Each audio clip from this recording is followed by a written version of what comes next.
பழனிசாமியை பொறுத்த வரைக்கும் தன்னுடைய பயணங்கள் எப்படி இருந்துச்சோ அப்படித்தான் இந்த பயணங்கள் இருக்கும்னு நினைக்கிறாரு. ஆனால் நான் கையெழுத்து போடக்கூடிய அளவுக்கு அனைத்து பணிகளும் நடைமுறைக்கு வந்திருக்கு, வரப்போகுது, வந்திருக்கு. எந்த கருத்து கணிப்பு இருந்தாலும் எல்லா கருத்து கணிப்புகளையும் மிஞ்சி ஒரு அமோக வெற்றி தான் திமுக கூட்டணி கிடப்போகுது. அதில் எந்த நிலையும் இல்லை.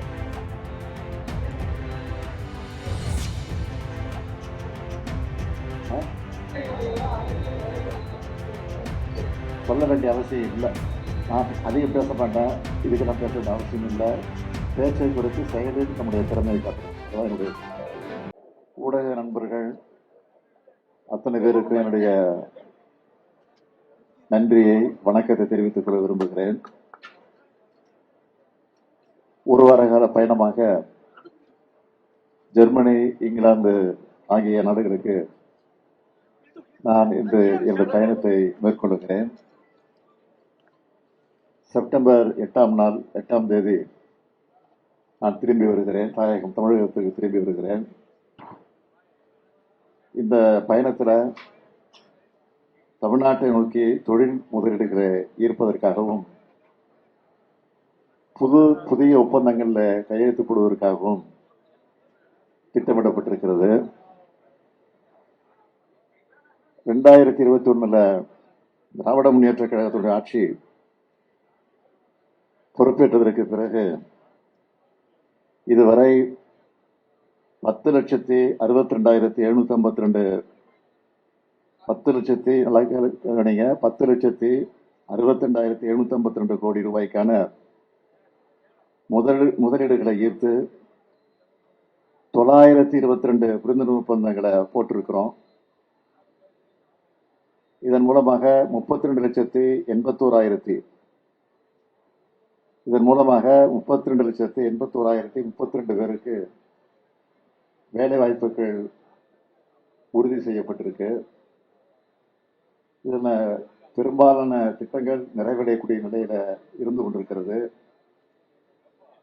பல நிறுவனங்கள் ப்ரொடக்ஷனை ஸ்டார்ட் பண்ணிட்டாங்க. இந்த வளர்ச்சி வந்திருக்கான்னு கேட்கிறவங்களுக்கு ஒன்றிய அரசு வெளியிடுகிற புள்ளி விவரங்களே ப்ரூஃபா இருக்கு. என்னுடைய ஒவ்வொரு வெளிநாட்டு பயணத்திலையும் தமிழ்நாடு அமைதி மாநிலமாக, திறமையான இளைஞர்களை இருக்கக்கூடிய மாநிலமாக, வாய்ப்புகளை உருவாக்குகிற மாநிலமாக நம்ம திராவிட மாடல் ஆட்சி உயர்ந்திருக்கிற காரணத்தினால தரவுகளோட அந்த விவரங்களை எடுத்து சொல்லி தமிழ்நாட்டில் முதலீடு செய்ய அழைப்பு விடுத்திருக்கிறேன்.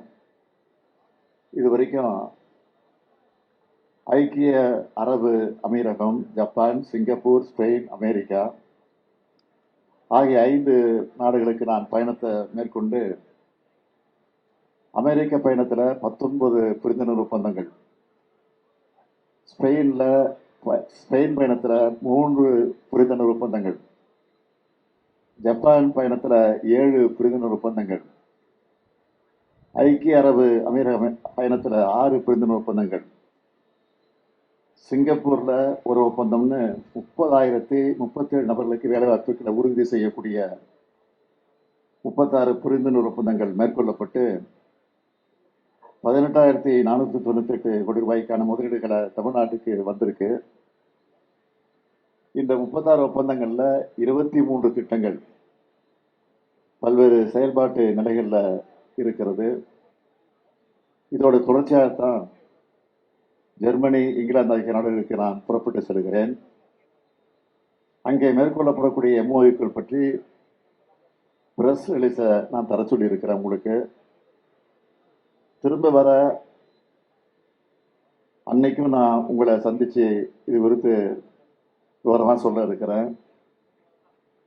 இந்த பயணத்துல குறிப்பா சொல்லணும்னா செப்டம்பர் 4ஆம் தேதி ஆக்ஸ்போர்டு யூனிவர்சிட்டியில் நடக்கிற சுயமரியாதை இயக்க நூற்றாண்டு கருத்தரங்க நிகழ்ச்சி நான் கலந்து கொண்டு பகுத்தறிவிப்புகள் தந்தை பெரியார் படத்தை திறந்து வைக்கக்கூடிய ஒரு அற்புதமான ஒரு நிகழ்வு நடைபெற இருக்கிறது.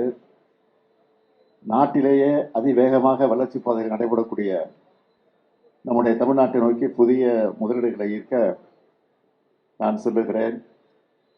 ஆகவே உங்களுடைய வாழ்த்துக்கள் எனக்கு வேணும். தமிழ்நாட்டு மக்களோட அன்போடு நான் புறப்பட்டு செல்கிறேன் என்பதையும் உங்களிடத்தை நான் மகிழ்ச்சியோடு தெரிவித்துக் கொள்கிறேன்.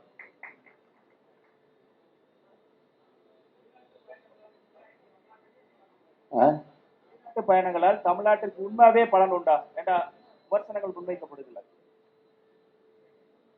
என்ன விமர்சனம் சொல்றாங்க? அதிமுக பொறுத்தவரை தொடர்ந்து விமர்சனங்கள் முன்வச்சுட்டு இருக்காங்க வெளிநாட்டு பயணங்கள் தொடர்பாக. வெளிநாட்டு பயணத்தை பொறுத்த வரைக்கும் எதிர்கட்சி தலைவராக இருக்கக்கூடிய பழனிசாமி அவர்கள் இதை கூட விமர்சனம் பண்ணியிருக்கிறாரு.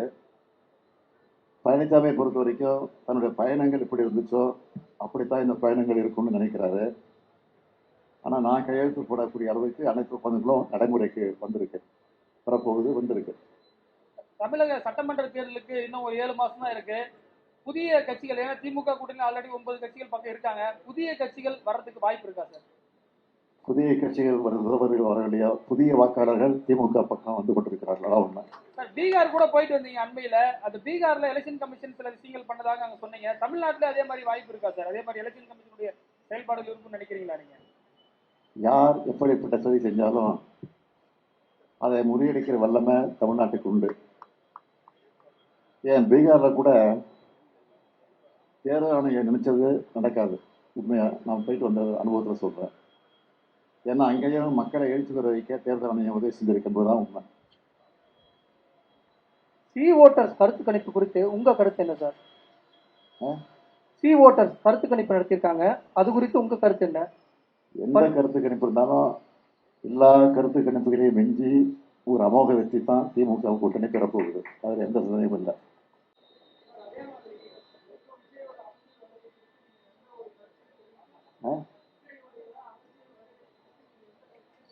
சொல்ல வேண்டிய அவசியம் இல்லை.